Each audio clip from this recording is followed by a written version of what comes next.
Downtowna pokreće jednocilindrični agregat hlađen vodom od 30 konjskih snaga, 300 kubika sa maksimalnim obrtnim momentom od 26 Nm. Prednji točak veličine je 14 inča, a dimenzija gume je 120 sa 80, a zadnje veličine 13 inča sa dimenzijom gume 150 sa 70. Oba točka zaustavljaju disk kočnice, a kada je reč o zadnjim duplim amortizerima, oni nude mogućnost štelovanja po vašoj meri za udobnost. Masa skutera sa svim tečnostima je 166 kg, kapacitet rezervoara za gorivo je 12,5 litara, a visina sedišta je 77,5 cm. Što se tiče mesta za vaš prtljag, imamo jednu ladicu sa leve strane upravljača u koju može da stane flašica sa vodom, telefon ili neki drugi vaš dokument, a ispod sedišta sigurno ima mesta za full face i jet kacigu, ako ne i veću.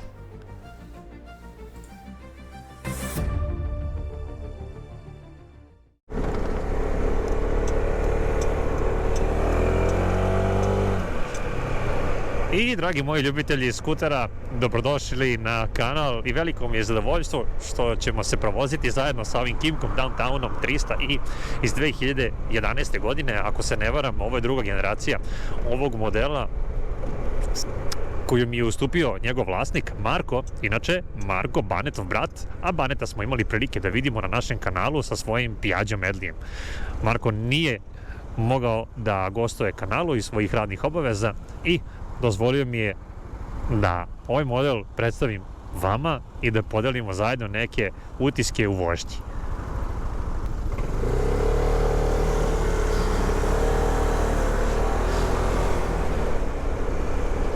Neću da krenem od sedenja, krenut ću od ovog fantastičnog motora koji tako prede, koji je tako živahan, pun snage, 30 konjskih snaga je ispod sedišta i ja nikad ne bih rekao da ima 30, kao da ima mnogo više.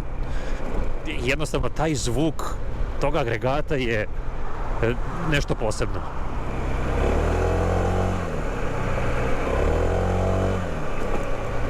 Zvuk koji prede, koji ima snage, koji vuče. To je neko moje zapažanje.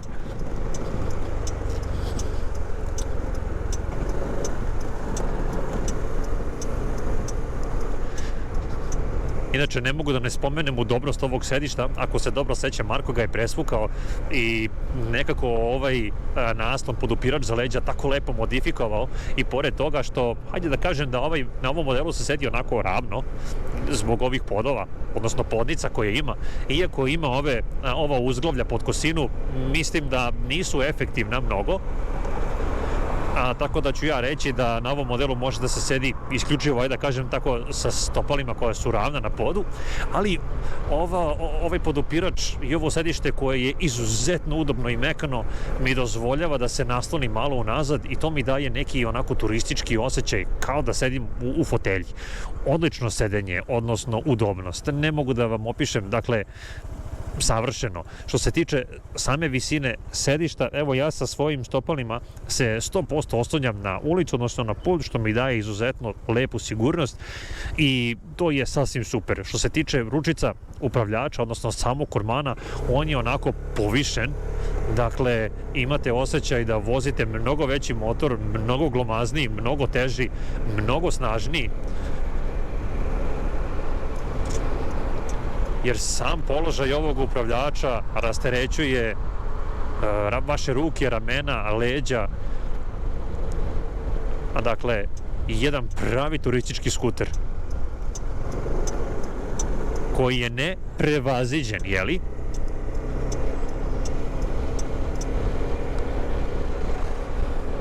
Kvalitet same plastike ovih dugmića, koji doduše nema puno, nema ništa što se tiče onih gedžeta što smo navikli današnjeg vremena, izuzetno dobar kvalitet svih ovih dugmića, plastike. Ako smijem da dodam, njegova upravljivost je fantastična. Dakle, ne mogu da vam opišem koliko se on lagano vozi. Njegova ukupna težina je 166 kg, dakle sa svim tečnostima, i to mu daje neku tako lakoću, neku finoću tokom skretanja. Sad, usudit ću se da kažem da je ovo jedan od najupravljivijih skutera koji sam vozio u ovoj kategoriji, čak i ako ga poredim s ovim, da kažem, novijim modelima. Nije upravljiviji od Honda Adventura 350, ali verujem da mu je dosta blizu. Nešto se nalazi u ovom modelu što ga tako lako tera na skretanje. Izuzetno, nemam reči.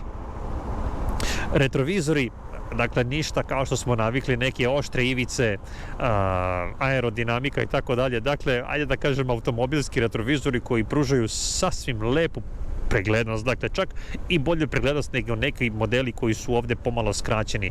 Dakle, ova ivica daje super preglednost, odlično. Analogni sat, dobrodošao nazad u vreme, hvala ti što si sa nama. Verujem da je veliki broj, da kažem, vozača, ljubitelj ovog analognog sata, kako danas ima, hajde da kažem, Honda Forza, sa tim nekim digitalnim brojevima koji se nalaze svuda između ova dva odnosno analogna sata, ali ovde zaista nema mnogo, nema tu puno priče. Brzina vožnje, odnosno vaša putna brzina, broj obrtaja i to je to što sve vam treba. Ovo između, pa ono, klasika, koliko ima goriva, koliko je sati, temperatura i ljudi, zdravo, doviđenja, nema tu puno šta da se priča. Vetrobran odlično štiti, iako ovo nije, da kažem, onaj fabrički, on je dodatno stavljen na ovog Kimka. Ja trenutno u grudnom svom košu ne osjećam ništa. Kada smo već kod te aerodinamike, jednostavno on je toliko širok, pogledajte tu širinu, kao neki Burgman. Ne osjećam ni tračak strujanja vetra po svojim nogama, potkolenicama, butinama ili tako dalje. Ne samo zato što imam tvrde pantalone, nego jednostavno, pogledajte vi to, ima metar širinu.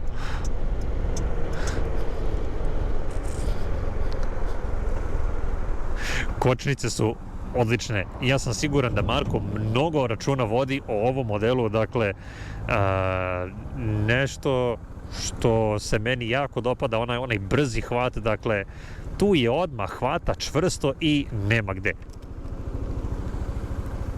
Verujem da ovaj model nema ABS, nema kontrolu trakcije, dakle ono što se kaže suva mehanika i vaše neko iskustvo će presuditi u nekim ozbiljnim momentima. Ali dobro, imajući u vidu to koje je godište ovaj skuter, to se njemu ne može zameriti.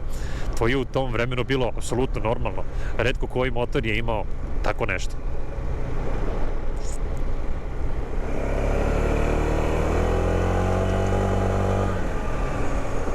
Tu kada dođe do 6000 obrtaja, tu između 6 i 7000 obrtaja, verujem da ima onu punu snagu kada jednostavno motor hoće da eksplodira od snage. Imali smo prilike da vidimo na kanalu pre nepunih 7 dana Yamaha N-Max koju vozi Vukašin. On se požalio da na njoj nema blicanje, pa model koji je 10 godina stariji od Japanca ima blicanje, evo ga. Ali dobro, nema sve ono ostalo što ima taj model, jeli, shodno vremenu. Inače, ovako neka brzina kruzirajuća, krstarića za grad, odlična. Dakle, bukvalno sa minimalnom količinom gasa ovaj motor ide odlično, fenomenalno. E sad, što se tiče njegove udobnosti, amortizera, način na koji se on bori sa asfaltom, šinama, šahtama, rupama i tako dalje, je zaista izvanredan. Tu se ništa ne trese, tu ništa ne škripi, tu ništa ne vibrira, ne landara. Apsolutno, ovaj model je na svom mestu i dan danas ovaj model se može naći na oglasima koji su prešli ko zna koliko desetina hiljada kilometara. Opet ću da kažem, njegova kilometraža ne znači mnogo ukoliko je dobro čuvan. Ono što je neko od vas rekao u komentarima, ukoliko ga je vlasnik dobro čuvao, redovno servisirao, pa 30.000 pa nije ništa. Apsolutno ne bih imao ništa protiv.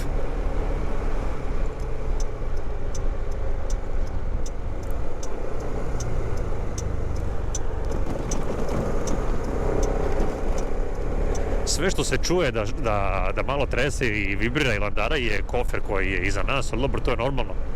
Retko koji kofer ne trucka i ne landara, zar ne? Ne, ovako pri ovom nekom, ajde da kažem, početnom gasu, osjeća se taj rad motora, ta, ajde da kažem, blaga vibracija koja se prenosi na ručice i na retrovizore.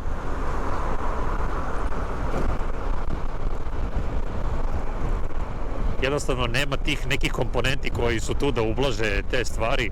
Baš me zanima kako se ponaša na autoputu. Uz malo sreće i dobar saobraćaj uradit ćemo neko ubrzanje da vidimo tu njegovu snagu, stabilnost i povoznost na autoputu. Opet moram da skrenem pažnju, kočnice odlične, kao novo. Dakle, kočnice su kao nove. Znam kako se osjećaju nove kočnice. Ovo je nešto što mogu da poredim sa time. Marko, svaka ti čast.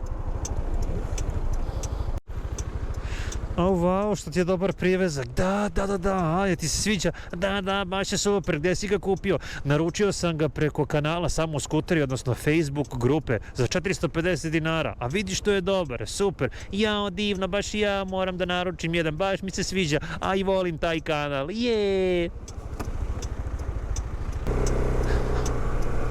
Inače, svedoci smo ovog lošeg vremena u posljednje vreme, non stop neki vetar, neka kiša, neka hladnoća.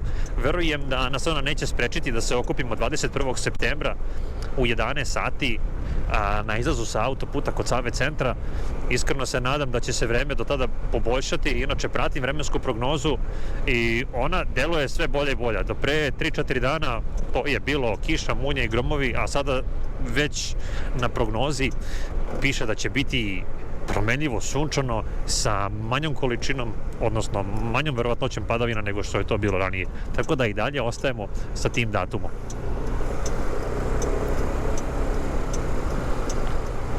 Ukoliko niste postali član i posetili našu Facebook grupu Samo skuteri, uradite to sada, jer tu ću dati svaku informaciju koja se tiče naše zajedničke vožnje koju planiramo, pa možda u ovom trenutku će već biti za nekih 7 dana. Ajmo da se malo vozimo na autoputu.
Ako pričamo o vožnji na autoputu ovog modela, moram da kažem da je izuzetno zahvalan i izuzetno stabilan, pogotovo ako se krećete tom nekom njegovom putnom brzinom koja je između 110 i 120 km na čas, odnosno kada se njegov agregat vrti na nekih 6, odnosno 6.500 obrtaja. On u tom trenutku troši negde oko 4 litre, ako je malo vetrovito, u zavisnosti od uslova na putu, i do 4,5. A što se tiče gradske vožnje, tu možete računati na oko 3,5 do 3,8 litara. Što se tiče vibracija u toku ove neke putne brzine, one zaista nisu velike, a doduše nisam probao toliko vremena na ovom skuteru u toj nekoj brzini da bih mogao sigurno reći da li je to nešto što bi poremetilo moju komociju i uživanje u toku vožnje. Nisam zaista siguran, ali ukoliko pređete nekih 120, odnosno 130 km na čas, tu već vibracije mogu da se osete malo više nego inače. Ako planirate da idete na neki duži put sa ovim skuterom, smatram da je izuzetno zahvalan, izuzetno udoban, a pogotovo ako ćete sa sobom povesti još nekog, to zadnje sedište je zaista veliko i komforno i siguran sam da 2 osobe na ovom skuteru mogu da se upute i na neke daleke puteve. Što se tiče same aerodinamike, tu nema mnogo turbulencija u predelu vaših nogu, u predelu vašeg gornjeg dela tela. Sad ovaj vetrobran je ovakav kakav jeste, pa tu postoji određena turbulencija u predelu vaše glave, pa smatram da bi na ovaj vetrobran bilo dobro staviti neki mali deflektor kako bi to sve ublažilo. Ovom prilikom ja nisam pokušao da dostignem neku maksimalnu njegovu brzinu, ali po svemu sudeći po radu ovog agregata smatram da bi on trebalo da dostigne nekih 150 km/h kao neku krajnju brzinu. Ukoliko sam nešto propustio, slobodno nadovežite se u komentaru i bit će mi drago da čujem i neko vaše iskustvo, a do našeg nekog sledećeg susreta ja vam želim svako dobro i sigurnu vožnju. Doviđenja!